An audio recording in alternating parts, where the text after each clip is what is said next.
What's going on, guys? Happy Friday evening. We got our boy Trillo Betts is actually celebrating a birthday. Shout out to Luciana. So hope they have a good night out there. We got the crew covered tonight. We got Dante, of course. We also have Alo. What's good, baby? Alo Leagues in the house, bro. Cue the Titanic meme. It's been 84 years, son. How you been, bro? I've been good. Just chilling. Part of the TSP crew now with Kevin, Booker, Duffy, Tyler, and me. So it's been awesome. I know we've been super focused on March Madness, man. It's been crazy. Yeah, dude. Crazy fucking time of year. You love to see it. Love them boys over at TSP2. We're gonna get into our brackets here in a minute. For sure. Dante, man, how we doing over there, bro? Doing good. Glad it's Friday. Been a nice little spring break this weekend. My bracket is in the dumpster. Already looking towards next. No, just kidding. We'll be all right. I had a couple games that could have gone either way. That kind of hurt the bracket, but we still got all the big dogs in, so we'll see what happens. Alo, I got to know. Last time I talked to you, we were talking about how you were in. Was it 20, if not more, fantasy leagues? How many did you? Yeah. How many did you win? I think out of the 30, I think like 15 I was tanking, and then the other 15 I was going all in. I think I won like 11. Jeez. You love this. Yeah. You absolutely love to see it. And that definitely, like, since we have you on, bro, like, yeah, we're gonna talk some fantasy for sure. I'm excited. I know Dante. Dante, did you won a league, didn't you, or did you come up? You took second, right, in your league? Yeah. I think I got third, actually. I lost in the week before the finals. Got third. In the semis. Gotcha. Yeah. I only did 2 leagues this year, though, so. And real quick, Alo, I did 3. I won 1. I took second in the other, and I took third in the other. So I was pretty happy with my fantasy season. We'll get into some fantasy here in a minute. I just wanted to quickly brush over some quick Avalanche and Nuggets real quick. Just I know this is Dante's favorite subject. He loves the Denver Nuggets. He loves the NBA.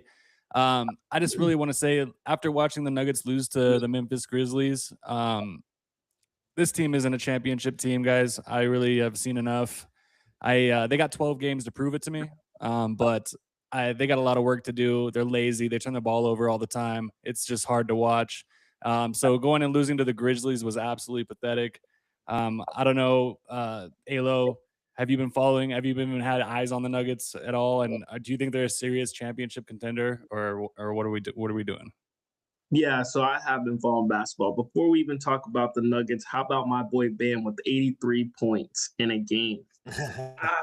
Love it. But to answer your question, man, I totally believe in the Nuggets. I mean, the Nuggets, besides the Pacers last year, were the only team to bring OKC to 7 games and could have easily beat them. If you have Jokic, I think you have a chance. I mean, come playoff time, I don't see anybody guarding him. So, yeah, I mean, you definitely have a chance. It's just like if you have Shea or Ant, you have a chance. So, yeah, I do think that the Nuggets could be a contender to win the championship. Well, that's what I'm saying. Like, if you have a star, you should have a chance, right? And I mean, I still think Jokic is the best player in the world.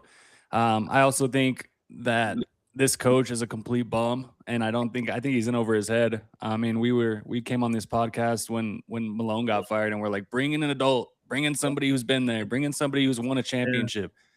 So yeah, we'll see how far they go. I don't see this team making it past the second round, unfortunately. But Dante, what are your thoughts on the Nuggets?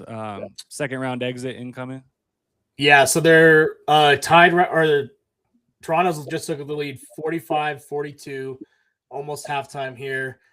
Shout out Chill Bets, boots on ground tonight, I'm pretty sure, at the Nuggets game. So Ev, this is my breaking point. If they do not beat the Toronto Raptors tonight, not only will I be out on the Nuggets, I think I'm going to be actively rooting against the Nuggets. So This is the last straw for me. I got them in one last parlay. That's my own fault there. I should know better, but they're the last straw here, so need the win. I've been saying for at least a month, if not longer, that this is not a good basketball team, and you, Dom, Gerald, everyone's telling me I'm crazy. You don't know NBA, whatever, and now welcome to the club. It's just how many times can they do the same thing over and over, and we expect something different. So that's where I'm at with the Nuggets. First of all, I've never come on this podcast and told you to your face as a man that this Nuggets team dude, there's no fucking way. Like I'm never gonna get behind this team.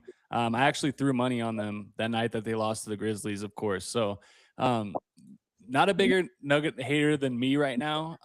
But they got 12 games, boys. All right, 12 games. Their schedule's really not that crazy. I know they got OKC one more time. They got San Antonio. Is San Antonio going to be resting guys at the end of the season? Probably. So real quick, 12 games left. What do they got to go to earn your trust going into the postseason, both of you guys? They got to win at least 10. No, I'm just kidding. They do got to win some big ones, and they got to at least finish ahead of they got to make the actual playoffs and not the play-in tournament. If they're in the play-in tournament, my trust's at an all-time low. But really, it's so late in the season. It's hard for them that they could do anything besides literally win like 10 or 12 and gain my full trust. If they limp 500 at the end of the season, not good. You know what I mean? And they play some good teams. They still have like the Spurs, the Thunder, a couple of good teams here to close out the season. So, they got to stay healthy, and two, they got to put up a fight and win some of these big games. I agree. What do you think? What do you think, Alo, man? 12 games left, man. Give it to me. Dante joked about 10 games. I'm not even joking. I think they should win 10 games, man. Yeah, I think the thing that's tough is that they are in the West. I mean, if they were in the East, we wouldn't even be talking about them like that. We'd be like, wow, this team really has a chance. So just being in the West is tough. But I do think if they can win, like Dante said, if they could stay out of the play-in tournament and give you like a game where they beat the Spurs and OKC, that'll give you a lot of trust going into the playoffs, you know? So it's just tough because you got the Spurs, the Lakers, the Wolves. I mean, you got so many teams fighting in the West for the three. And then of course you have OKC at the top. So it's tough. Yeah. I agree, man. It's hard to trust this team right now. They got 12 games, like I said. There's still some time left. I got to see more. On the other hand, the Avalanche, man, this is my team. I know they keep coming up short against the Stars most of the time. And then last year in the playoffs, they got bounced by the Stars. But this is the team in Colorado that I think has the biggest chance to win a championship and bring a parade to Denver. Absolute. I wouldn't even say like a heartbreaker, but it was just a slobber knocker against the Stars the other night, Wednesday. I don't know about you, Alo, man. These late games, bro. And I knew you're on the East Coast, so I can't do every game, bro. So like every once in a while, I'll be like, you know what? I'm gonna stay up for this entire game. So this was a game that I stayed up for. And it was an absolute just slugfest, bro. Like these teams were absolutely going at it. Stars winning a shootout 2-1. I don't know if you're following hockey at all. If you got any leads on any teams that you like to win the cup this year, what are your thoughts, man? I was hoping my Panthers would repeat, but there's no chance. They're at the bottom. They got a lot of injuries, but I will say, I wasn't always like huge on hockey, but you know what made me really tune in this year? Dude, USA winning the hockey gold medal, man. That was awesome to watch. I mean, honestly, I didn't really know a lot about it, but on the TSP podcast, I predicted it correctly. So I was like really pumped. I watched that. That was an awesome game. And then I started watching a little bit more. I watched, of course, like the Stanley Cup the last 2 years because of the Panthers. So with those two things, Panthers being good and USA winning the gold medal got me really locked into some hockey. Fortunately, the Panthers suck this year, though. Hey, back-to-back championships, bro. Yeah. You got it. Come on, man. Y'all spoiled over there in Florida, man. Over there with Tampa too, man. Like they just went on that. They almost three-peated too before the Avs took them down. But that USA game, bro. Shout out, bro. That shit was so sick. I mean, I think I cracked my first drink, Alo, at like 6 a.m. It was totally diabolical. Me and the boys were going crazy. We ended up hitting the bar at like 9:30 in the morning. Didn't come home till 2:30. Wife was screaming mad. I was in the doghouse for a week, but it was worth it. Yeah, man. That was awesome. The other thing I was gonna say is, man, I don't know if you guys tuned in to the USA Baseball Classic, man. That was heartbreaking. I watched that. Once we beat the Dominican Republic, I thought we were gonna go in there and smack Venezuela, but it didn't go like that. It did not go like that. But I was really into the Baseball Classic this year just because USA looked really good. Yeah. I actually didn't have eyes on it. Dante, were you watching some of those games? I know you guys had. Yeah. I know you and Dom were betting on it. Yeah, I watched both of them. So they, just to recap it for you, so they lost to Italy in the pool play round, and they barely made it into the actual tournament because of that. So they either needed Italy to win or Mexico to score like 5 or 6 plus runs. So Italy ended up beating Mexico. We sneak in. We have a good game versus the Dominican Republic, who was a lot of people's favorite. Japan goes down. Venezuela kind of, I think, snuck in there. I don't think a lot of people saw them coming, and I honestly think the U.S. overlooked them in the championship game. I mean, the odds on them were, I think, minus 250 at one point, 2-run favorite. So shocker that they lost. If it was kind of like it was 2-0 until the 8th inning, and then Bryce Harper comes on and hits a tying home run. Everyone's like, oh, okay, USA, we got this. We turned it on, in the bag. And then, boom, here comes Venezuela, takes the lead in the 9th, and we couldn't answer. So kind of disappointing. Tariq Skubal, one of probably the best pitchers in the MLB, one of the best. He was on Team USA, but who knows if it was him. Sounds like it was maybe the Tigers, wouldn't let him pitch. Apparently, a lot of the managers in the MLB were calling like the USA and Venezuela coach and being like, hey, my guy can't pitch even though he's on the team because he pitched for you this 2 nights ago. And the team's like obviously worried about like, hey, we got opening day coming up here in a couple weeks and we need our guys for the season. So I don't think it was USA's best roster that they could have fielded. And it showed and they lost. So shout out Venezuela bringing it home. I'm glad you brought that up because I was going to say, imagine Paul, which he balled out in the semifinals, and then imagine Skol in the finals against Venezuela. I think that's a different outcome if he's pitching, if he's a starting pitcher. Or if you want to drop them, either way, I think it's a different outcome. Yep. Real quick in the X chat, we got Trillo Bets. He said, what up, Alo? We're at the Nuggets game now. Gonna need the crew to live bet the Nuggets. Already on it, Dom. Trust me, we have already covered that base. And then what up, Dak? Oh shit! What up, Dak? What's good, baby? No, totally. But I will say, man, like USA, bro, tons of success for the US this year. So just because we couldn't bring it home in baseball, wasn't too discouraged. Still some tight games like you guys had mentioned, and looking forward to doing it again in 4 years. Let my wife know I will be out all day. Before we move on from the Avs, they're playing right now too. End of the second period, they're up 2-1 on the Chicago Blackhawks. So 2-1. Okay. Bounce back after that. They got beat in shootout again to the Stars 2 nights ago. Yeah. 2 nights. So that was a tough one. Absolute kick to the nuts. And I will say this too, like the last thing on the Avalanche. It's as simple as this. If you want to win a cup, you just got to beat the Stars. That's it. Once they get past the Stars, I really don't give a shit who they face after that in the Stanley Cup. It does not matter. The Stars are the team that they've had a lot of trouble with. So beat the Stars, win a cup. That's what I'm saying. Let's go Avalanche, baby. Bang, bang. All right, let's get into the next segment, which obviously, man, we got our man from Florida, baby. So I got a lot of questions for you. I got a lot of questions, got a big trade to talk about, Alo, and I just want you to know that Dante wasn't very big on the trade when it happened. He wasn't very big. Before it happened, he was not.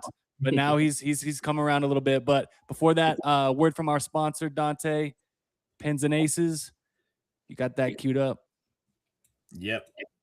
Let's go.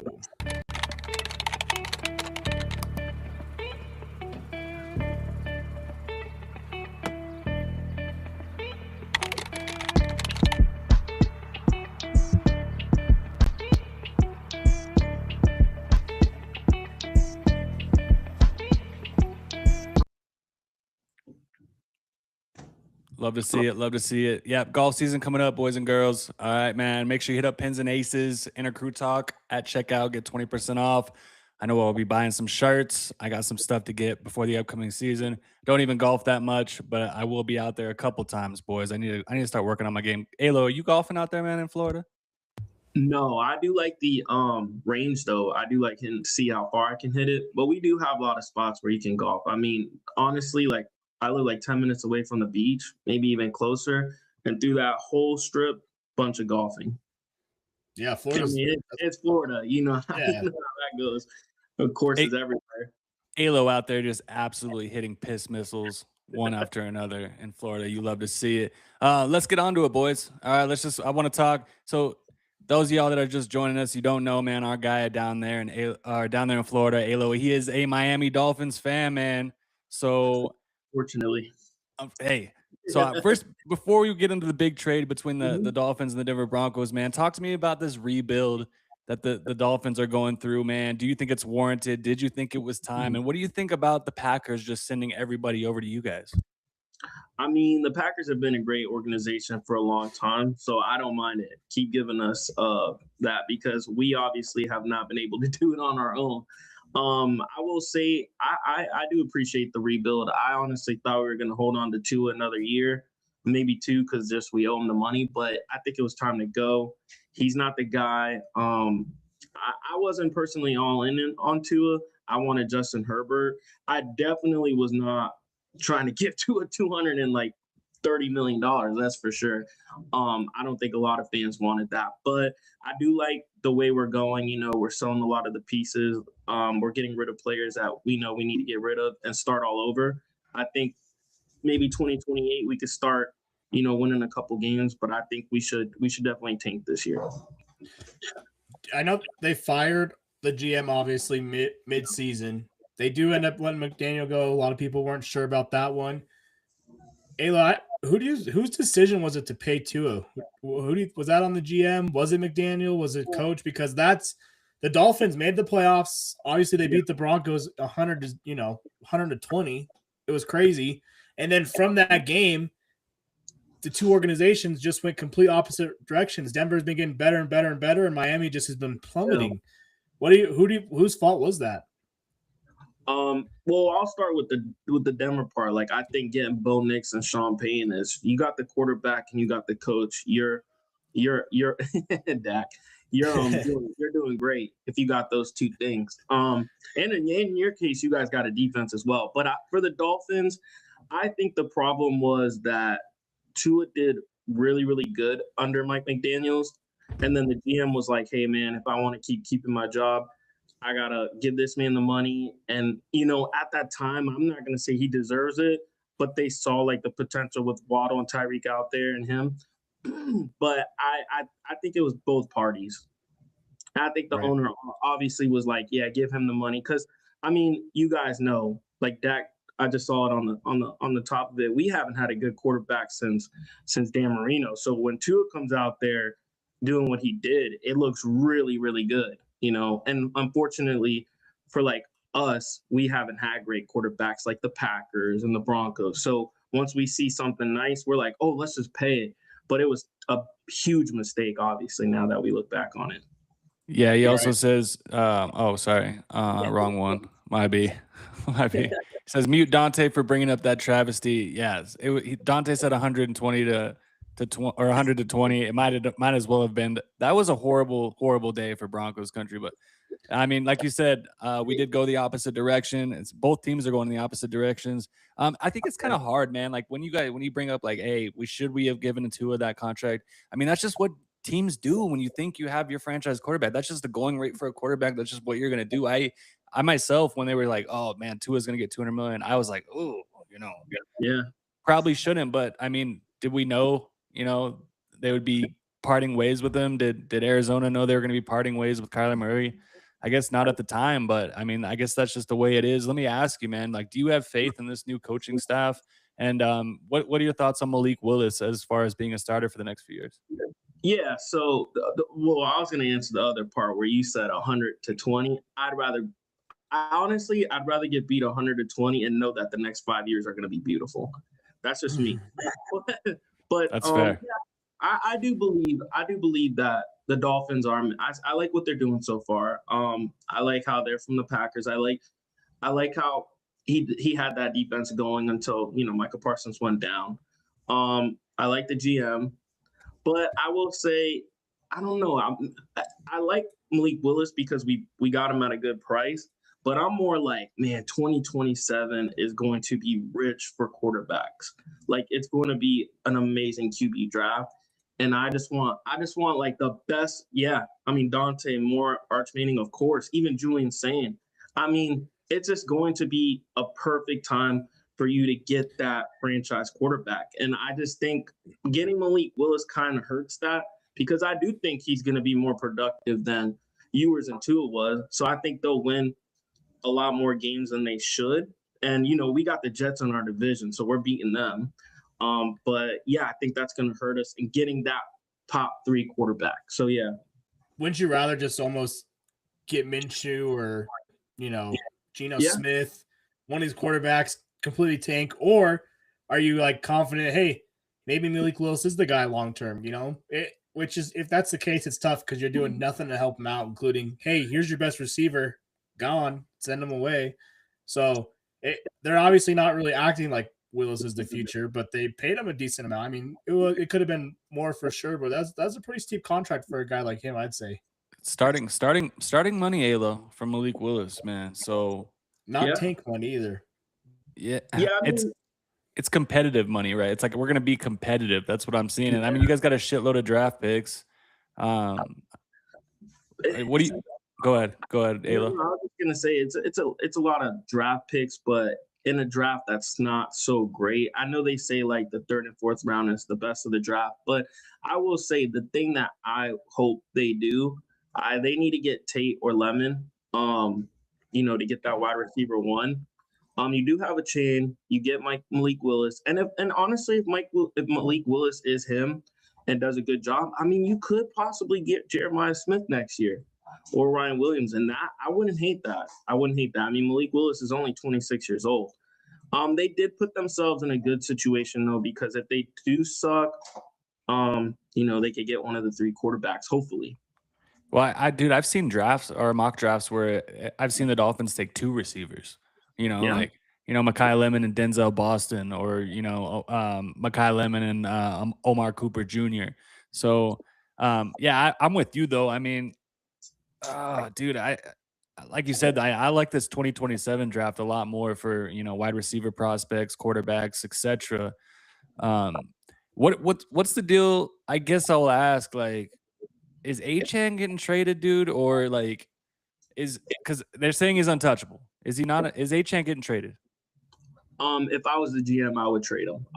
One thing is with running backs, once they hit 20, especially him, he gets hurt a lot. But I will say, like, with a lot of running backs, they start to tear down at like 28. And yeah, he's 24. He's about to be 25. But when we're good, he's going to be 28, 29, 30. So it's like, you know what I mean? His stock right now is up. I've heard like maybe we could get a 1st and a 2nd, or possibly 2 firsts. I mean, sell high, right? If they want to get a chain, they might pay us. So that's what I'm saying, man. The price, like, all right, like seeing what Denver gave up for Waddle, right? It's gonna be double for Achane, man. Like I could see like if you're a team picking at the end of the 1st, or like from in the 20s, like, bro, 2 firsts for Achane, that would be my price if I'm the Dolphins. Like, bro, you're giving me 2 first-round picks. I mean, like maybe if it's a shittier team and they're picking in the top 10, maybe it's 1 first and then something else, but it's gonna be more than.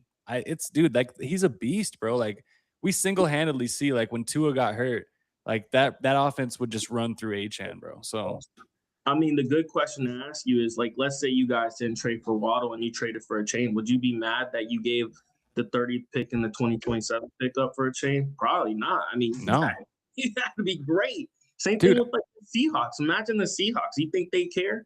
Yeah, now, that's Walker. Yeah, no, that's what I'm saying. I'm like, dude, like after we traded for Waddle, we'll get into Waddle in a second, but I'm like, Yeah. hey, what you know what do they want for Achane too, man? Like, hey, we'll give you our 2027 first. We'll give you what else you want? Marvin Mims. Like, hey, man, Achane's an absolute monster, man. Yeah. So I don't know. What are your thoughts on Achane, Dante? Yeah, I mean, I like Achane. That's the hope, is that Harvey could be like a poor man's version of him, right? With the pass catching out of the backfield. He's had a little bit of injury problems though. When I feel like that'd be a scary combination of Achane and Dobbins. We'd be like, oh my God, which one's going down today? You know what I mean? But Yeah. I don't know. Running back's a position where I don't mind investing a first round draft pick in a wide receiver, because there's no one we could have drafted in the first round as good as Waddle. So that's our first round pick. I know we gave up third too, but if it was Achane, that'd be a little steep for me, because I feel like you can get a running back that's not too much of a drop off in the draft, or obviously free agency we didn't, but I feel like there were some guys there. Call me crazy, I'd rather have Kenneth Walker. All I'm saying is you're high off your ass. I would rather have Achane all day, every day of the week. Dude, I drafted him in a non-PPR league and he helped me win a championship. That's how much of a beast that motherfucker is, bro. He's just a total dog. But let's get into it, man. Real quick. Big trade. Denver. He said, oh yeah. Yeah, shout out Dak. My son said waddle up. You heard it. Yes, sir. Jalen Waddle goes from the Miami Dolphins to our Denver Broncos for a first and a third and then a fourth round pick swap. First of all, can you tell us a little bit about Waddle and what the Denver Broncos are getting in a wide receiver? Yeah, of course. So his first 3 years, he had 1,000 yards, and in 2022, he had 1,356 yards. His fourth year wasn't the best; it was 779 yards. He did get a little banged up, and this last year, I mean, for this man to have 915 yards receiving, having Tua look awful and Ewers out there, I think you guys are getting a stud. I think you guys are getting a wide receiver one. I mean, you guys had Bo Nix go, 28 touchdowns and 7 picks his first year. And then now you had him last year, 25 touchdowns and 11 picks with the wide receivers he had.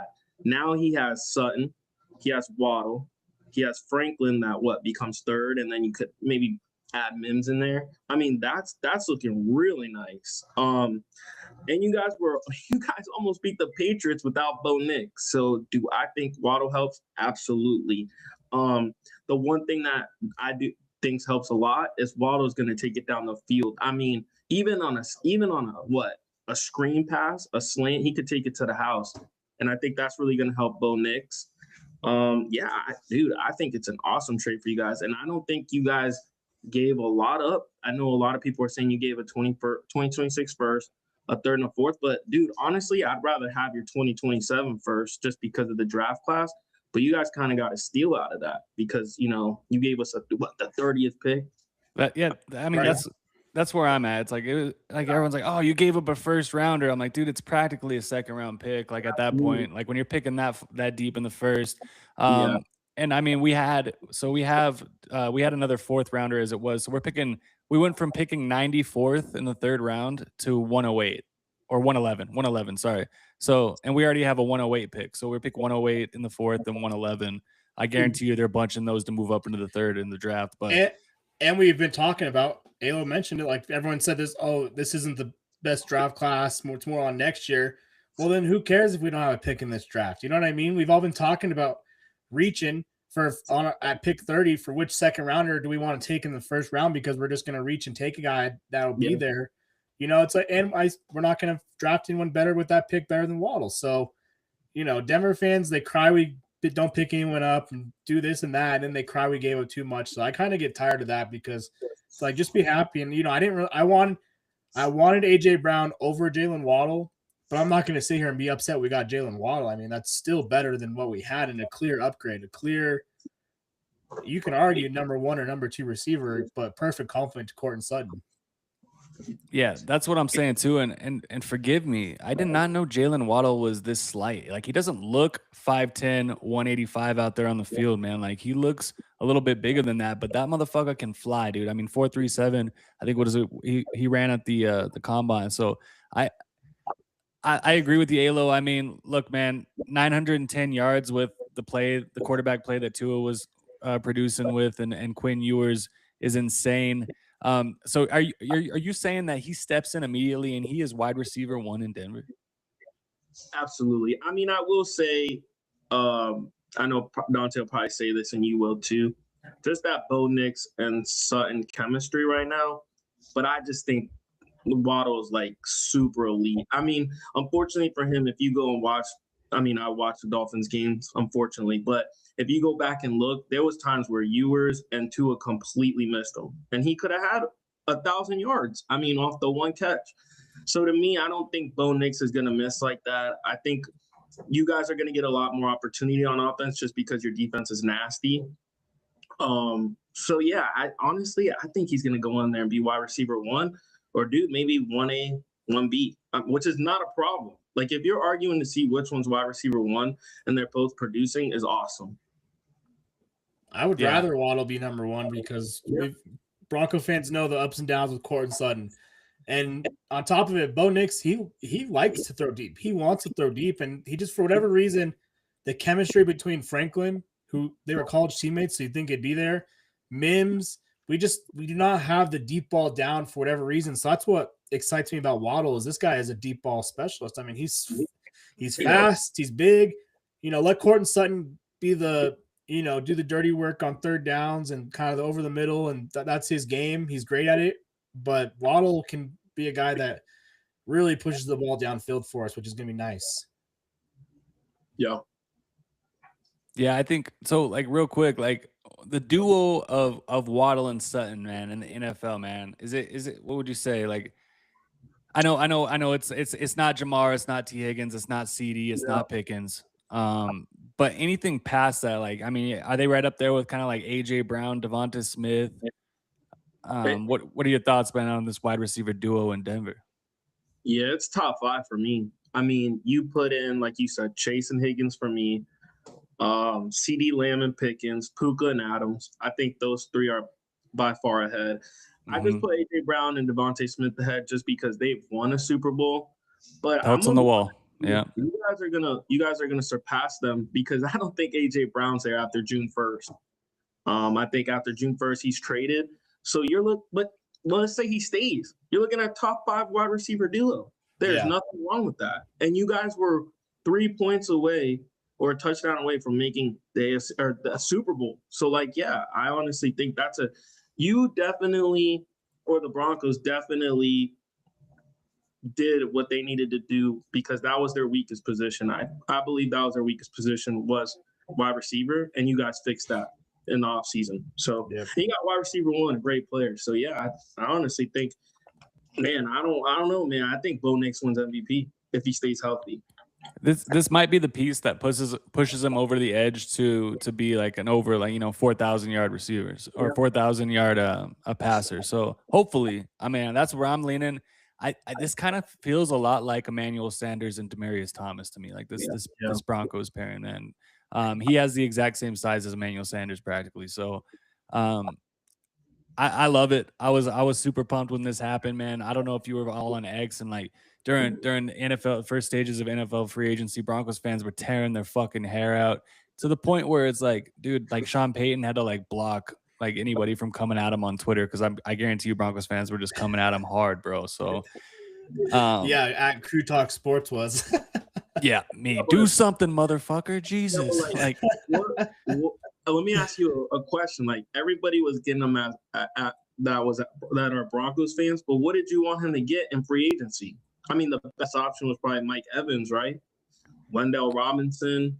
I don't know. I think he did the best thing possible. He traded for Waddle. I mean, the best thing possible would have been Waddle or AJ Brown. I don't think anybody in free agency would have been a better option, to be honest. I was just more like depth. We wanted depth signings. Like, you know what I'm saying? Like why bring back Troutman when you could have, Chigo Okonkwo or somebody like that, or why bring back Jaleel McLaughlin when you could have Brian Robinson Jr. or something like that, we're not asking them to break the bank, but it's like you bring back literally everybody that you brought back that you had last season when we were watching these games, bro. And there was a lot of comebacks, a lot of fourth quarter comebacks, a lot of 1-score wins, man. And like, it's just hard to win and replicate that the year afterwards. We saw it with the Chiefs year before last, where they went 15-2. Then they lose in the Super Bowl to the Eagles. And then what happens this year? Right. So I think Broncos country was a little bit like, yo, like we can upgrade the depth, and that's all we were getting at. But I think like the splashy move was like, hey, like we came on this podcast and we're like, hey man, make one move and all is forgiven, and then that's what they did. So, do you think we've seen the best of Jalen Waddle, or do you think that there's still more to his game? No, I think we haven't seen the best yet. He's only 27. He's got what I think is a top 5 QB in my opinion. I mean, like I said, I truly believe that Bo Nix makes the Super Bowl if he does not get hurt. The Broncos make it. I truly believe that the Broncos put up a fight against the Seahawks just because they both had a great defense. And Bo Nix, for some reason, I don't care what he does the first 3 quarters. He reminds me a little bit of Mahomes. He will ball out in the fourth quarter. I mean, just look at the Eagles game and look at the Giants game. I will say that I think Waddle, in my personal opinion, puts them over the hump, and I think he gets like 1,400 to 1,500 yards this season. Wow. That would be absolutely incredible. It's actually crazy. That was next in the show notes. Waddle 2026 projections, 1,400 to 1,500 yards, man. If that happens, Bo's over 4,000 yards for sure. Yeah. I just want him to get 1,000. That's like if he can get 1,000 yards, and let's say Sutton can get 1,000, if not close to, because the thing with Denver is that we have Franklin, Mims, Bryant. So I feel like these guys are going to come on and off the field. So if you have multiple receivers getting 1,000 yards, which as much as Nick likes to spread it out and move, everyone kind of gets their fair share. He doesn't really look one way too much. So I think that'd be a really good mile marker, 1,000 yards. Yeah, I also was going to say to add on to that, I don't think that there's a more complete team in the AFC than the Broncos. I think the only team that would really, I don't want to say scares you, just if you have Mahomes, you have Mahomes type of thing, because I've seen him have trash cans and win a Super Bowl at wide receiver. But I will say, though, the most complete team is definitely the Broncos in the AFC. If you were to go down by each team, they're just the most complete team, to be honest. It's funny how we added one player and everyone's outlook on the Broncos season next year is completely changed, because now it's like, hey, we already got all the dogs back and now we just got a good wide receiver. Let's go. Versus before, it's like, what are we doing re-signing all these guys? I think the one thing Denver had learned from the Dolphins and some of these teams is like, hey, when your quarterback's on a rookie deal, you have a good team, you got to strike. So my thing is, we don't have time to bring a bunch of dudes in and draft a bunch of players and get them up on the system. And these guys know the system. They know what's going on. Now's the time to prove it and get it done, because we're going to have to pay Bo in a couple years. And then we know what that's, we're not going to be able to afford some of these guys luxuries because Bo's getting more money, which is, the Dolphins. And also, I wanted to say the Dolphins, I think they learned from the Broncos a little bit with Russell Wilson of like, hey, this dude ain't it.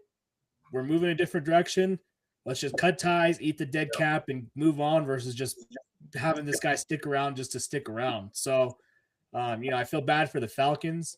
They've got now 2 of the most injured quarterbacks ever. No idea what the game plan is there. Maybe bro, can you imagine? Like, Alo, man, come on, bro. It's like, man, you got Penix with no ACLs left, and you got fucking God bless Tua, dude, who's just brain is scrambled eggs, bro. I'm sorry, you can't tell me differently. That poor kid. I put that kid into the box, man. Put him into the media. He'd be great. But yeah, no, that's what I'm kind of thinking. Like, that's when I'm like, hey, man, it could be worse. It could be worse. At least we're not the Falcons, man. So, hey, man, I wish Kyler Murray would have went to the Saints, because that'd be the smallest QB division. You got Baker and Tua. Dude, it's insane. Like, do you think Tua wins that job outright? Yeah, I do. Just because Tua is consistent in the way where he's gonna be accurate. And Michael Penix, man, he had a bad injury. I don't think he comes back right away. I think that's the problem. He doesn't come back right away, and the division's kind of it's kind of mid. So I mean, with the Dolphins and Tua, you had to go up against Josh Allen and the Bills, and now the Patriots. But now that he's in that division, I don't know. Can he be like, besides Baker, the second best quarterback? And he's got the best offensive line he's ever had, and he's got a couple weapons. So yeah, I could definitely see him having that starting job right away, but mostly because of the Penix injury. And it's like, what do you have in common? A great running back. And Bijan, I would say, I mean, we're taking him over Achane, and nobody loves Achane more than me. So that would be, I don't hate it, because I mean, like you said, man, can you trust Michael Penix and his injury history? Where does Kirk Cousins end up, boys? Like, where the fuck is he gonna go? I think he ends up on the Browns. Honestly, they love adding quarterbacks. They just don't do that to Kirk. Not my boy Kirk, man. Where do you think he goes? I mean, I'm surprised the Eagles didn't take him, because Howie Roseman can't fucking help himself. Like, this guy is just making trades every single day, and I love it, and I'm jealous. Yeah. I think maybe if I'm Kirk, I just hold out and wait for a quarterback to get injured and try and go to a contender. You know what I mean? I honestly thought he'd have been a good fit back at the Vikings. Kyler Murray there doesn't make much sense to me. I think the Falcons and the Vikings are going to be two interesting quarterback battles to watch. Same with the Jets, as they're playing really Geno Smith. I mean, Cousins could go to the Jets and start. I don't know what they're doing. Quarterback's tough, and the Broncos, we re-signed Sam Ehlinger, right? I don't know if that was – I don't know, really. Yeah. I thought maybe that was just like a tell we were going to be getting rid of Stidham, but that does not seem like the case. So I'm not really sure what's going on there, but Denver is – when they said run it back, they meant it. Yeah. Yeah, I feel like you and the Jets are going to be going for the Manning Bowl next year. Is that what's going on? You and the Jets? Yeah, man. Cardinals too. Cardinals. But you low key though, Brissett balling out some games, man. He's for games. For fantasy purposes, baby, he was great. And Minshew, right? Isn't that who else they got? Yeah, they signed him for a year. Yeah, it's like, are you trying to tank? Like, what are we doing here? Yeah. Well, let's get into it, man. Some fantasy talk, because we haven't had you on since last season. We had you on, we brought you on quite a bit as our fantasy guru. Man, what stuck out to you the most in the 2025 fantasy season, bro? I thought for the most part, like, a lot of our guys that we liked were pretty successful. I know one stuck out that me and you were high on, BTJ. God damn it. But yeah, talk to me about the overall your overall thoughts on the 2025 fantasy season, bro. Yeah, I mean, winning 11 championships, I take it as like a good thing. But I will say, there's, like you said, BTJ. Neighbors going down really sucked, man. I had Neighbors in so many leagues. I'm pretty sure a lot of people did. I thought the other one that stuck out was, getting JSN in like the 4th round was big. Whether it was redraft or dynasty, probably went a little earlier, but getting him that at that time and getting him there, that was crazy, because he was wide receiver 1. He single-handedly carried Trillo Betts to a championship in my the money league that I won, or that I run. So. Yeah, that was huge. And real quick on Malik Neighbors, dude, I was relying on him heavily in Dynasty. So when he went down, it was like bad news bears, bro. Yeah, I mean, you know who else I was? Dude, he was going in like the 10th round. Sam Darnold coming out here, balling out, winning the Super Bowl was crazy. Obviously, Puka, awesome. Can't complain. Chase, but I just thought the Darnold winning the Super Bowl and being productive, giving you a Super Bowl before Lamar Jackson, Baker, and Josh Allen was crazy to me. That's off season, but who disappointed me was Michael Penix in fantasy. He definitely disappointed me.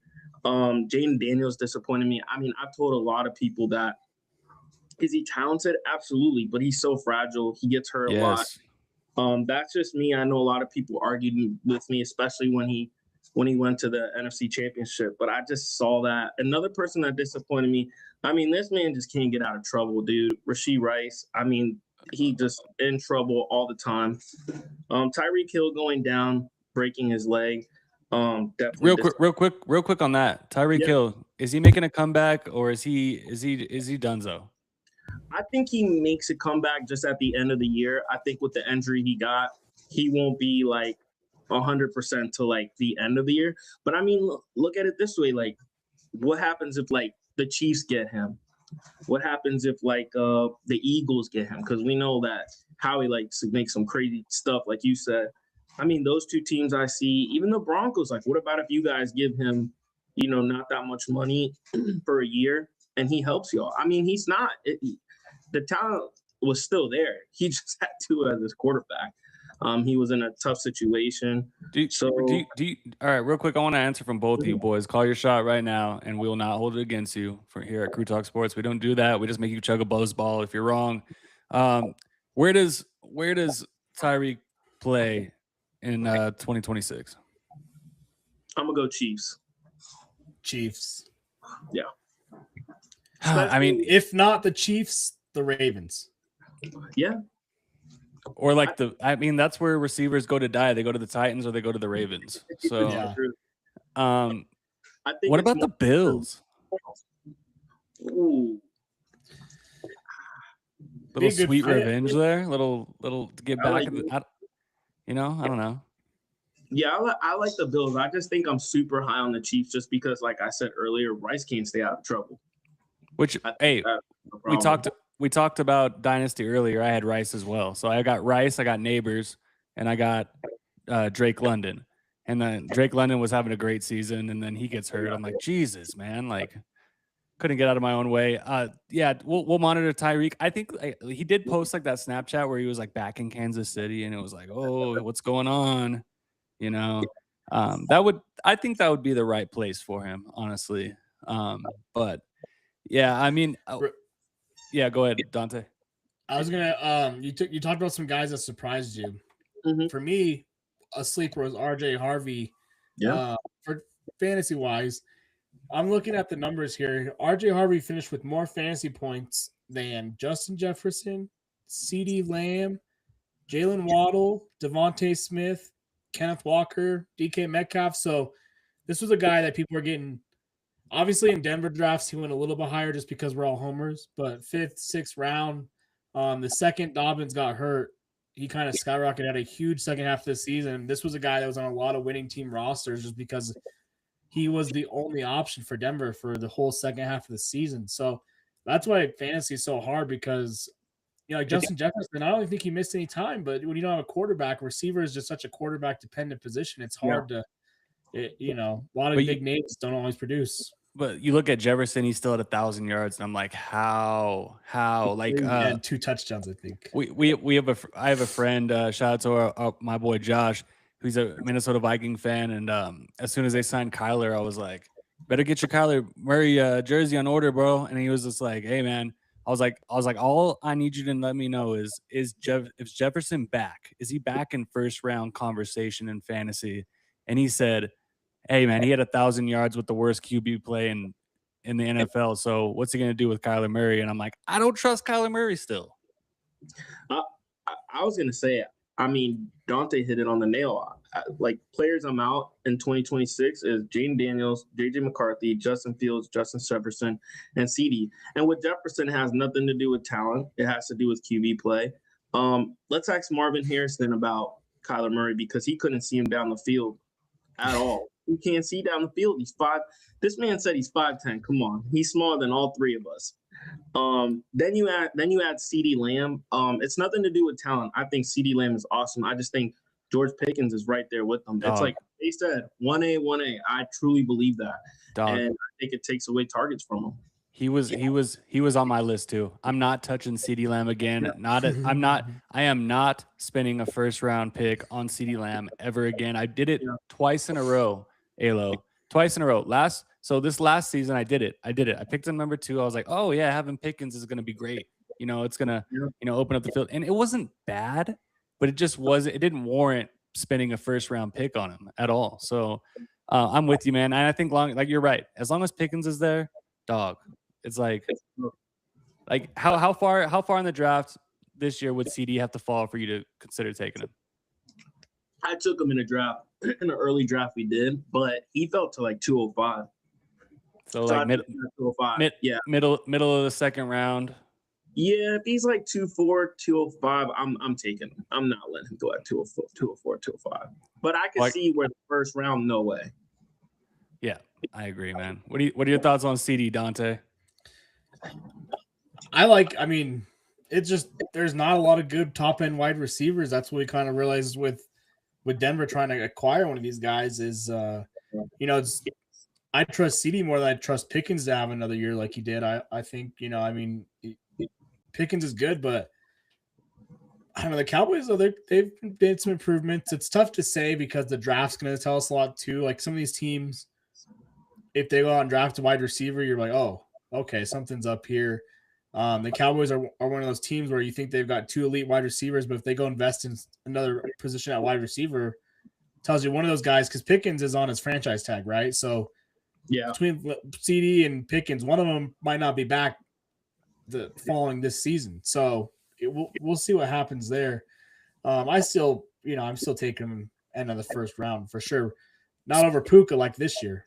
Yeah. Speaking of the Cowboys, real quick. Also, Alo, Puka fucking Nacua, non-PPR league that I'm in, big money league. Took him in the second round, won me a championship in a non-PPR league. That's how much of a fucking monster he is. Yeah, if that man's healthy, he's wide receiver 1, 2, or 3. Yeah, agreed. What was I gonna say? Oh yeah, player that surprised. What about Javonte motherfucking Williams? Who saw the Cowboys have a running game? The Cowboys, dude, he snagged. You know how many goal line touchdowns from CeeDee Lamb he sniped? Millions. Yeah, no, it's funny you said that because I had him on my list. I had Caleb Williams, Bo Nix, Kenneth Walker. Obviously MVP, you got to give it to me, won the Super Bowl MVP. I think Brock Bowers this year coming up, but Colston Loveland, man, he's going to be a star. And I think a lot of people are saying, oh, Luther Burden is going to be that wide receiver too, which is true. But I think they were willing to give up DJ Moore because of Loveland. Yeah. I mean, Dante came on this podcast and was like, hey, or was it Dak? Was it Dak that said trade for Cole Kmet? I think we both wanted him. Yeah.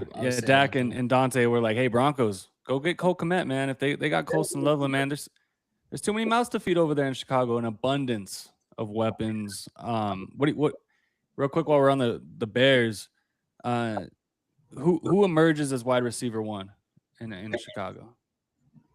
Fantasy wise. I think it should be Rome, but honestly, man, I think it's going to be Loveland. I think that's going to be Caleb Williams' favorite target, especially because he's the tight end. He's a safety blanket, but now you have Burden down the field.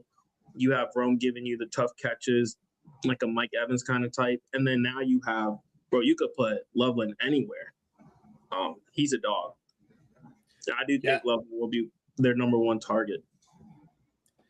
Yeah, I think Loveland is what everyone wanted Evan Ingram to be this year for the Broncos. That's why they keep Kmet because they're both tight ends, but they play completely different styles and they have different games. But the Bears are one of those teams too where I think they might draft another receiver this year too, just because I think they want to have 3 solid options. Odunze has been good. He's come on. Burden had a pretty good rookie season, but I'm a little bit worried about the Bears in their pass catchers just because sometimes if you have, Denver had this problem last year. You've got 3-4 good guys. You don't have any great guys. You know what I mean? So that's something to watch out for. It's kind of one of those offenses where it's like you never know who's going to go off. Anyone could go off any given week, but it's kind of like fantasy purposes for sure. So it's tough to trust, man. Are there any players, Alo, that you're just stoked to draft in 2026? Yeah, I'm gonna go. My number 1 guy is Neighbors. I think Neighbors didn't really get the chance to play with Dart. John Harbaugh's coming in there. Dude, Cam Scatterbo, I really want to see coming back. A lot of people are saying that the Giants are going to get Love. I don't think they do that. I actually think the Titans are going to take Love, to be honest with you. That would be even smart. Even if they don't, I still don't think the Giants do that. I think they go Tate, or they go offensive line. But I just honestly, man, I want to see Scatterbo go out there and just freaking head truck somebody. Honestly, bro, it's so fun to watch him. And then Neighbors, I love watching Neighbors. I mean, he's a dog. We saw him do that with some bum quarterbacks, and now he's finally gonna get to play with the star quarterback. So I really, really excited to draft Dart. I do like the Gibbs right now. I mean, you don't have Montgomery no more. You do have Pacheco, but Pacheco's not on Montgomery's level, in my opinion. I think Gibbs is going to get a lot of carries. Yeah. He's going to give you the CMC, which I was going to get to. CMC last year, dude, he won people leagues. I mean, yes, he did. I remember trying to trade everybody. Like, thank God everybody said no. There was points where I'm like, yo, give me a first. I'll take a late first from McCaffrey. Like, dude, I'll take 2 seconds. And everybody was like, nah, I'm not touching him. Thank God, because I won championships because of it. Like, CMC is a freaking dog. He's my number 1 draft pick this year. I mean, so he's everything. You think he's gonna put 2 back-to-back healthy seasons, fantasy seasons together? You're crazy. I think he does, only because a lot of the pressure won't be on him as much anymore. I think getting Mike Evans helps. I think that's going to be big for them because they relied so much on CMC, especially because Purdy got hurt too. I mean, dude, I don't know how first of all, I don't know how they got to the playoffs, and I don't know how they beat the Eagles, but I can tell you one thing. CMC deserved MVP for that team. I mean, he did everything for them, even when Mac Jones was out there, which he played good, but it was really CMC, man. I just think if he can have another healthy team, or another healthy year, if everybody's healthy, I just think he's the best player. One guy that definitely benefited Bijan Robinson, because now Tyler Allgeier's gone, and he stole so many goal line touchdowns, and they put him in. Algier got a lot of playing time. So if the Falcons don't get a quality backup, Bijan is a guy that could really eat next year and have a big season after, I think, his best season of his career. The Lions are a team for me that I'm really fading next year. Their offense was horrible this year. I don't know what they're doing. You got to kind of prove it to me with the Lions as far as their offense goes compared to what Ben Johnson. Ben Johnson made a big difference, didn't he? Yeah, he did. They're seeing that now for sure. Yeah. Another one of the Jags. I don't know. Trevor Lawrence, I think, him and Stafford were the top 2 fantasy quarterbacks last year.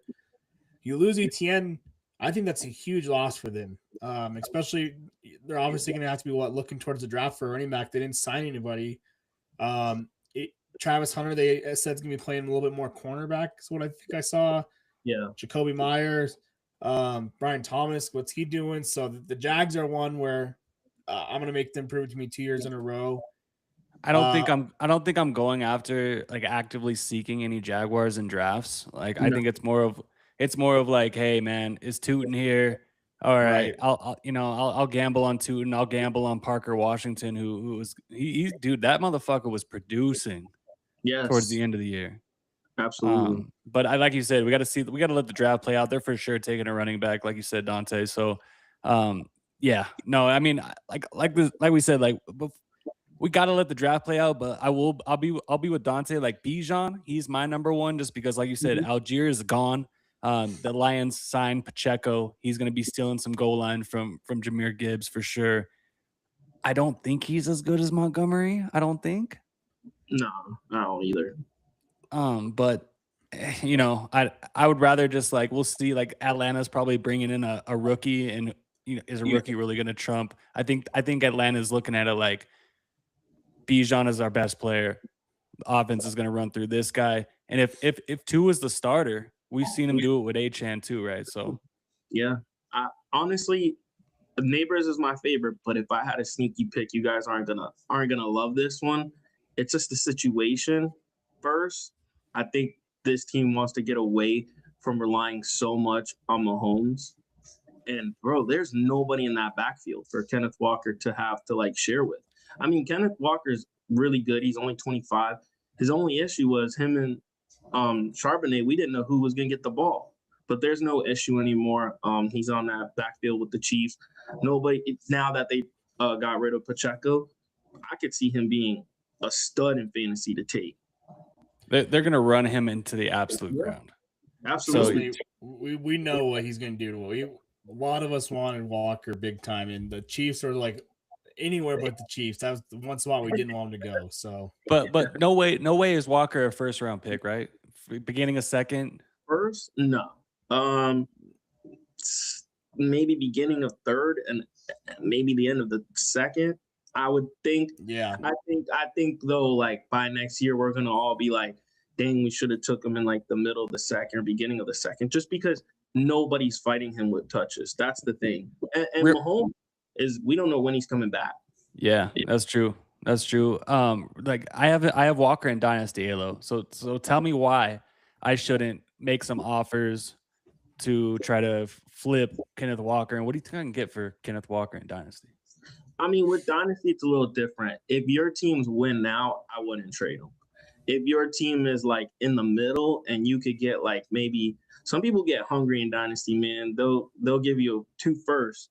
1 first this year, it's late, and then the next year first thinking they're gonna win the whole thing. And then it ends up being like a top 6 first. I would take that.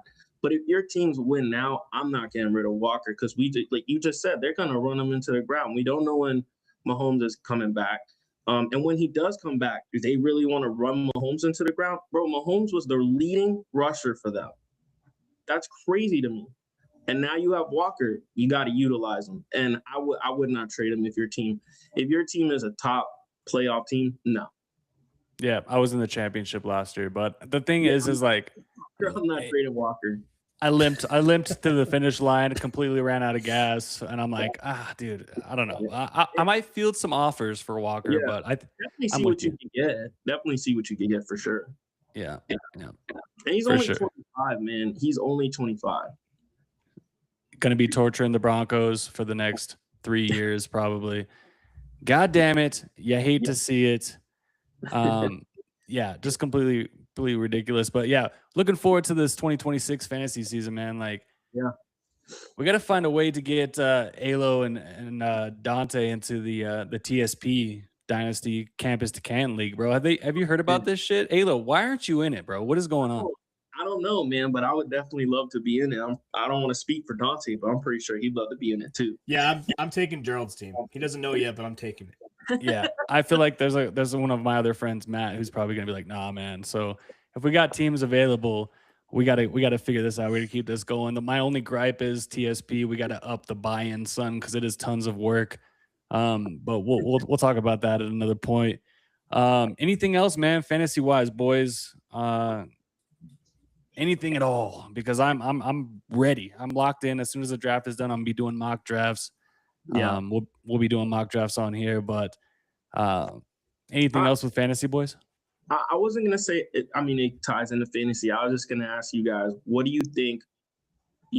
Best offensive playmaker will be in the NFL draft. Like, if you had to pick one player that you think is gonna be a star, who do you think that is? I got mine.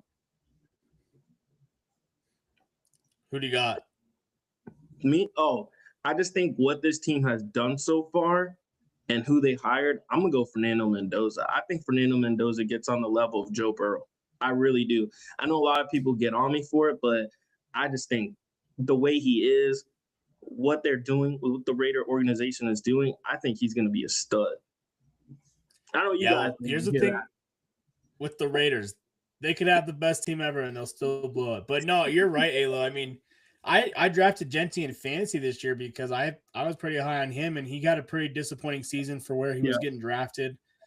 Just fantasy aside, what the Raiders are building, you got Bowers, you got some good wide receivers, quality wide receivers, and then now you plug in Mendoza with Genty.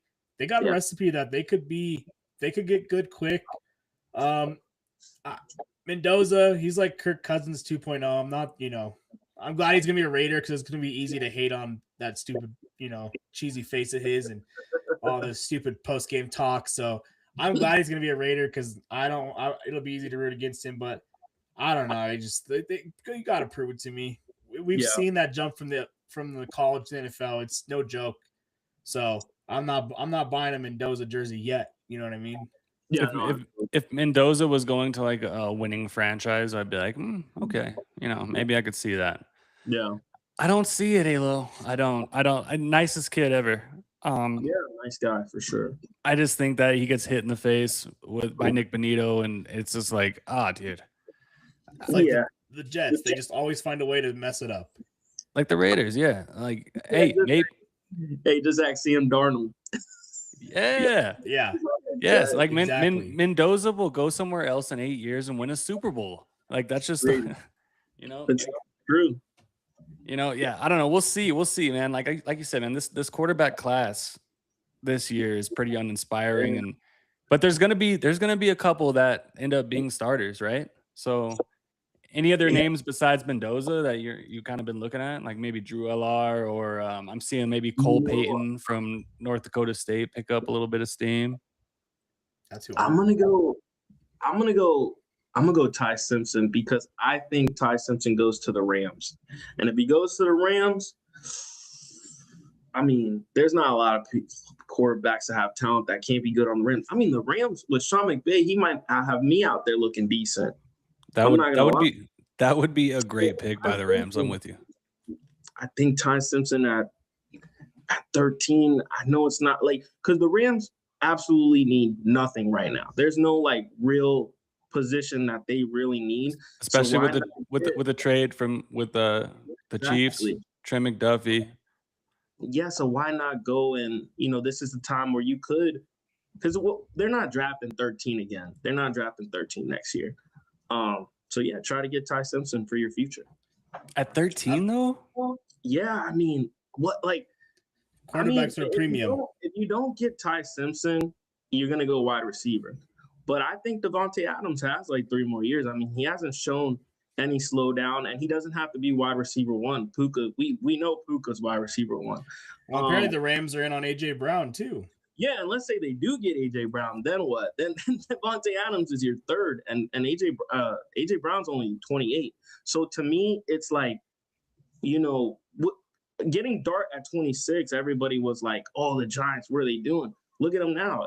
I don't think when you're a quarterback, it's like, "Oh, you don't have talent." I think it's situation. I think it's where you go. Absolutely. Where you go. Look at Sam Darnold is a perfect example. Like, if Sam Darnold would have went to the 49ers, he would have been good. We would not even be talking about Darnold like that. Baker Mayfield, if he didn't go, and he still did good on the Browns, which is surprising. But if they all would have went to, like you said, winning organizations, we wouldn't be having these conversations. So I think if you could go to a winning organization, and especially one with Sean McVay to help you become the quarterback, and you learn from Matthew Stafford, and you're only 22, I think the sky's the limit for you.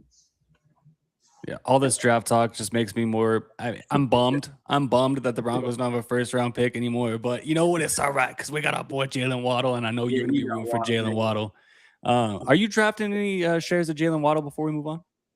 Absolutely, yeah. I mean, listen, I'm a Dolphins fan at heart, but I want to win leagues. I'm not going to stay away from Jalen Waddle because he's not on the Dolphins. I mean, I draft players from I draft Drake May, and I hate the Patriots, but I'm not drafting Drake May because of that. There's no way.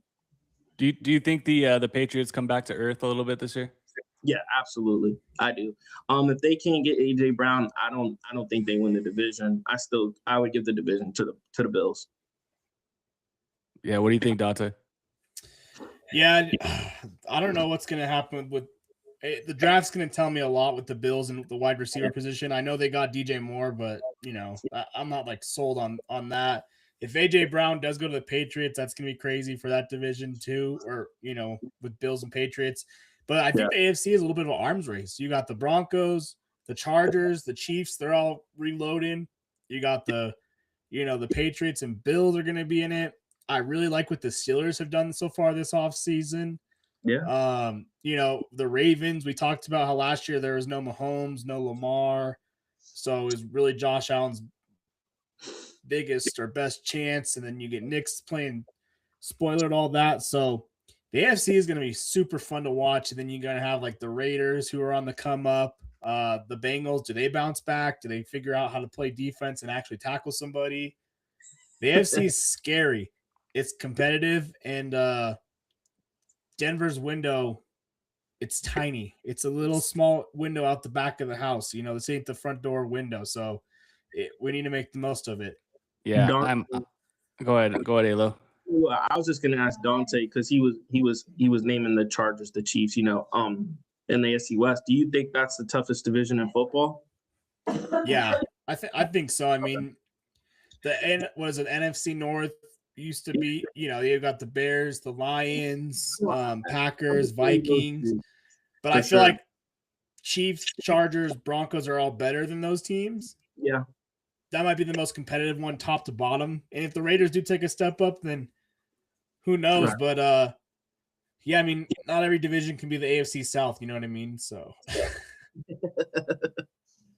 or the NFC South. Both of them suck. Yeah, they both suck. If this ain't the year for the Bills, I mean, they got that new stadium. Yeah, we'll see what happens, man. I'm just so tired of picking the Bills to go to the Super Bowl. The year that I don't pick them, which is probably going to be this year, they're probably going to go. So we'll see what happens. It should be exciting. Definitely keep it locked here, man. For fantasy, Alo, we gotta have you on more for fantasy, boy. Like I'm telling you, your boy. Hey, I got a freaking solid gold belt over here. I got a Lombardi. Your boy ate this season, so it was a good fantasy season. I can't wait to do some mock drafts with you for sure. Before we get out of here, let's talk a little bit of March Madness. Then we got some NASCAR and some weekend bets. So what are your latest thoughts on March Madness, boys? I'll let you guys take this one away. Yeah, it's been a good tournament so far. My bracket is not doing very good. Alo, I think you said you're in the same boat. Ev, your bracket's doing good. Shout out to the Crew Talk Sports Bracket Challenge. Ev was top 5 last I looked. Couple upsets. Obviously, yesterday Wisconsin gets beat by High Point. That was a crazy game. Yeah. I don't know. Any games that have really stood out to you, Alo? I think it was St. Louis stomping Georgia 102-7. I was on Georgia. Surprised me.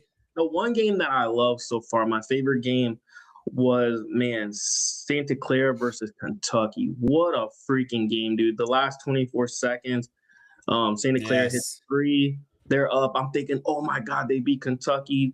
Freaking dude hits almost a half-court shot, goes in, and Kentucky wins in overtime. That was a thriller. I love that. And dude, Duke, what was it? Siena? I think it's Siena. Dude, they only lost by 6 points. I thought they were gonna pull it off. I wanted them to beat Duke so bad. Yeah. That was a close one. Yeah. I think VCU beat Texas, right? Or no? Yeah. Who did they beat? VCU. Oh no, North Carolina.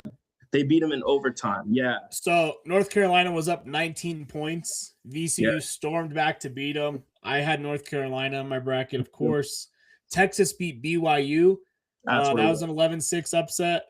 South Florida almost beat Louisville. That was a close game. I was on South Florida. I thought they could pull it off. Not so much. The other one that really just shocked me, Troy and Nebraska, 76-47. I thought Troy could beat these guys. No, demolished. I'm trying to look here. Iowa State, they're dominating. Kentucky, Santa Clara, though, I had Santa Clara. I really thought that was going to be a big upset pick. Nope. Texas Tech has looked good. So I'm excited. It's going to be a good weekend. Tennessee, Virginia is going to be a great game. Kentucky, Iowa State. Nebraska, Vanderbilt. Shout out Trill Betts. His Sparty's taking on Louisville. So we got a lot of really good second-round matchups. Don't sleep on Utah State at Arizona. And then Duke and TCU. I was on TCU. They looked good against Ohio State. They played great defense. Duke's banged up. I got my eye close on that one tomorrow, just because, some of these Giants, these number 1 seeds, we've seen they can slip up. So it's going to be a good weekend of college basketball. We'll see who comes out of it alive. I know I had a much better day today than yesterday, that's for sure. But the bracket is not doing good. Do you know? Do you know what your rank is, Dante? real quick. And while he's looking up that piss poor rank, Alo, what you got, bro? No, I was just gonna say, I was gonna ask you guys what, like, no matter how many brackets you've done, who do you have in the championship and who wins for March Madness? I got Michigan versus Florida, and I got Florida winning the whole thing. The Gators. Florida was my preseason pick, and then they've kind of struggled down the stretch, so I changed it. I got Duke in Arizona, and I got Arizona winning it all. There's 28 people on our Crew Talk bracket challenge, only allowed one bracket. Evan is tied for 4th. Oh, wow. 1 game out of the lead, and I am in 18th. Okay. I am 3 games back, 4 games back. So we've made some progress. That's not terrible, boys. I was 25th last night. Hey, progress, baby. In the TSP bracket, I'm 113th out of 1. God damn. Wait, you two are in that one too? Yeah. I'm 12th. I'm 12th. Oh, that's not bad. I'm 94th. Oh yeah, your boy's cooking. Okay, I gotta have a couple games to go my way. Boys, the shitty thing is, like, usually, like, each bracket I'll do different teams, like I'll do different winners, right?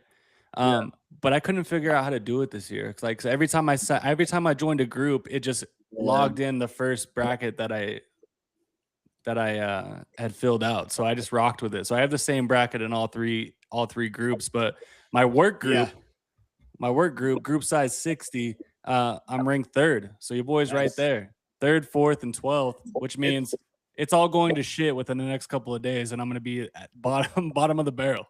It's almost better just to have one bracket. Like, hey, here it is, because then you're like, oh, I'm rooting for this team in this bracket and this team in this bracket, and just here's my bracket for better or for worse. Here it is, but yeah, it's the best time of the year, March Madness. So I'm gonna enjoy this weekend with some more college hoops, that's for sure. Yeah, what you got on tap for the rest of the weekend, Halo? I'm watching my Canes tonight. Well, they're playing right now. And what's the score on that game? It's like it's 27-26. I think the Canes are. I think it's halftime. Who are they playing, Halo? They're playing Missouri. Yeah, it's halftime. And they got it's in St. Louis, so being near a home game for Missouri. That's when that's going to be a good one. I think Miami's the better team, but I could see Missouri pulling off the win just because of the geographical advantage. Don't sugarcoat it, Dante. You picked Missouri, you fucker. I'm rolling with the U, baby. Let's go. Let's go. Throw it on. I only picked it because it was in St. Louis. Damn it, Ev. I will say the Gators, the team I picked to win the whole thing, is winning 77-33, but they are playing Prairie View. I don't know who the heck that is, but they're getting T's and P's to Prairie View. They are getting belt to ass right now. Absolute bloodbath. Dante, real quick before we get out of here, do you have any updates on the Nuggets and the Avs? Yes. Speaking of belt to ass, Nuggets up 4-1 on the Blackhawks. And in typical Nuggets fashion, we're tied 101 with 4 minutes left. You'd love to see it. Oh, wow. I can't wait to sweat this one out. Any NASCAR bets, bro? Yeah, Darlington this weekend. My last 3 weeks, I've gotten a second and 2 firsts, 2 in a row on the winners. Darlington's like the hardest track. It's gonna be crazy. It's a real crapshoot. 3 guys I'm watching is Ryan Blaney, Christopher Bell, and then Denny Hamlin back to back. So we'll see what happens. I'll put out my bets as always, but I've been on a little here at the NASCAR, so you just can't help yourself with Denny Hamlin, dude. You need to go to church. He won last week. I don't care. So he's old. Winners. He's so old. He is old, dude. That's Michael Jordan's boy. You watch it. You put some respect on his name. You're right. Michael Jordan's cars have been on fire. So yeah, keep it locked here for your NASCAR bets. Keep it locked here for your fantasy coming up this season, man. We're gonna be locked in. We gotta do some work with TSP, Halo. Maybe some mock drafts. That'd be awesome. That would be great. But otherwise, man, it was great to have you on, man. It's been way too long. dude, you were on board, man, at the beginning of the season saying Bo Nix is him, and I wasn't. I was a man that I was like, I got to see more. I'm scarred, but I'm not scarred anymore. It was a total heartbreak having him go out the way he did. I was actually at that AFC Championship, Alo, freezing my ass off. Awesome, yeah, I went up. I woke up and went to Mexico the next day. So wasn't bad. Wasn't a bad way to end the football season, but no. you know, I will say this. It's fucking hard to go to the AFC Championship in the AFC. Do I think the Patriots are going back next year? No. Do I think the Broncos are going back? We'll see. But all I do know is hope your Dolphins can rebuild quickly because we care about you over here at Crew Talk Sports. Anything else? Closing statements, boys? No, I was just gonna say, hey man, I appreciate you guys having me on. It has been a while. Can't wait to be back more. I know hopefully we can get together with TSP and all of us and do some mock drafts and stuff. Hopefully me and Dante can slip into that dynasty league. But no, it's always a pleasure being on here, man. You guys are awesome. Yeah, we're gonna pull some strings to get you in the dynasty league because good Lord, we need more dudes that know ball in that league. So yeah, can't wait. All right, Dante, what you got for me? Yeah, just have a good weekend. Great sports weekend with March Madness going on, some good NASCAR racing. You know, these off seasons are tough. We're watching the Avs Nuggets. Just enjoy it. Spring cleaning, nice weather. I've been cleaning the garage and doing all the things now that the weather's nice. Dante, getting ready to have your next kid, bro. I'm nesting. Yes. And dude, tell you what, these mice are out of control, dude. My garage, oh my God. I might have to get a cat or something, bro. I can't take it anymore. Get a cat, dude. That's a great idea. Yeah, great idea. Don't let the mouse in the house, bro. That shit scared the shit out of me when my first time. Like, dude, don't do mouse. Don't do mice. I can't do it. And tell you what, I'll do a mouse any day. Thank God I'm not in Florida, Alo. If I see a snake, I'm lighting fire to the house, burning it down, moving states. Or a gator. Can do on snakes. Yeah, or a gator. A snake here and there. But you be seeing a gator up close. I mean, there's times where I live in a community like townhouses, and I've seen a gator or two. So I can only imagine out there, especially in Okeechobee, but you'll see a bunch of gators. Is it kind of like out here, like when we see a mountain lion, it's like make yourself big, make a lot of noise. Do you do the same thing against gators out there in Florida? Nah, man. I pray to God that thing don't see me. Way. I'm not trying to act bigger than it. I'm not trying to fight it. I'm trying to tell it. You're supposed to run diagonal, right? I'm soft, and I'm not gonna try to get at you. Love it. Yeah, man. Good shit. Dante, you got the outro? Yes. All right, Thanks boys. for tuning in. Make sure you guys like and subscribe to our YouTube. We've been putting out some more content on there. Dom put out an awesome March Madness preview. Really good. Fill out your brackets. So yeah, check out the YouTube a lot more and the TikTok. A lot more stuff going on both of those. So appreciate it. Yep. Peace out, guys.